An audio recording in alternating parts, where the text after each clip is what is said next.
Catholic News Roundup is brought to you in part by PewSitter.com, your online Catholic newspaper for the third millennium, CatholicMediaCoalition.org, in line with the Church, online with the world.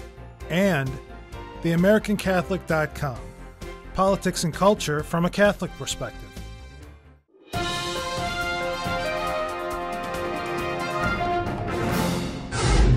Hello and welcome to today's edition of Catholic News Roundup. I'm Simon Rafe.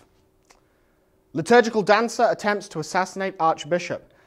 A Muslim man masquerading as a liturgical dancer tried to kill the Roman Catholic Archbishop of Khartoum at a public mass. Though security is said to have been heavy as the faithful gathered for the mass, the Arab man, armed with a dagger, assumed a position with the dancers, coming within just a few feet of Archbishop Gabriel Cardinal Zubair Waco. Witnesses say that it was the master of ceremonies who spotted the would-be assassin and snatched the dagger away from him in time to prevent the attack. Authorities have taken the man into custody, and an investigation is underway to determine if he was acting alone. Unethical stem cell research in Michigan. Researchers at the University of Michigan say they have created the first human embryonic stem cell line in the state's history. Unfortunately, amidst the public relations euphoria of the announcement, researchers have failed to mention the controversial destruction of a human life in order to harvest these cells.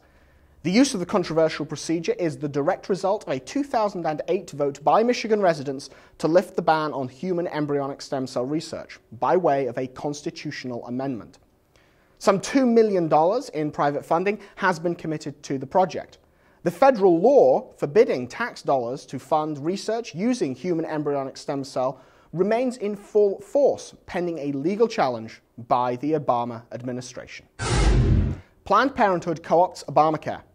The push is on to include abortion and contraception as part of the Obamacare plan, despite Obama's promise of an executive order to forbid the use of tax dollars for these purposes. Planned Parenthood has just unleashed a national campaign to force health insurance companies to cover these two pro-death activities as preventative care. The initiative actually began with a successful Senate vote last year, sponsored by Democratic Senator Barbara Mikulski of Maryland, requiring federally mandated coverage of abortion and contraception by insurance companies, essentially forcing insurers to do business with the billion-a-year abortion provider, Planned Parenthood. Now, if Obamacare is not repealed after the November elections, taxpayer dollars would be used to cover abortion and contraception by August of 2011, when the new coverage requirements come into effect. Stay with us, we'll be back in just a few seconds. Catholic News Roundup is brought to you in part by NewOxfordReview.org, the voice of Catholic Orthodoxy, in print and on the web, and RenewAmerica.com, expanding the influence of America's grassroots in the cause of freedom. CatholicUnderground.com, the podcast about our Catholic faith and new media. Bishop bashes Latin Mass. While most faithful Roman Catholics have been basking in the victory lap that was Pope Benedict XVI's recent visit to Great Britain, some members of the hierarchy responsible for their care have not yet come to grips with the real traditions of the Church, in this case, the use of Latin in the Mass. In a recent London Telegraph article, Bishop Kieran Conroy has been reported to write a letter berating the use of Latin in the papal Mass at Westminster Cathedral in London. In it, Bishop Conroy writes, "Thank you for your letter with regard to recent papal liturgies. Your experience seems to be different from mine. I have heard voices expressing dismay at the amount of Latin used. Moreover, the choice of Latin was not necessarily the Pope's." Some have suggested that Bishop Conroy might consult the documents of Vatican II regarding the preeminent use of Latin in the liturgy, as well as assessing the overwhelmingly positive global impact of Benedict XVI's recent motu proprio Summorum Pontificum, returning the Tridentine Latin Mass to mainstream Catholicism, despite the unlawful prejudices of some clergy and hierarchy against the extraordinary form. And lastly, rescued miners relied on Our Lady. As the world watched, some in prayer, some in the spirit of mere curiosity, 33 men have been saved from a mine collapse in Chile that could have cost them anything from their sanity to their eternal souls.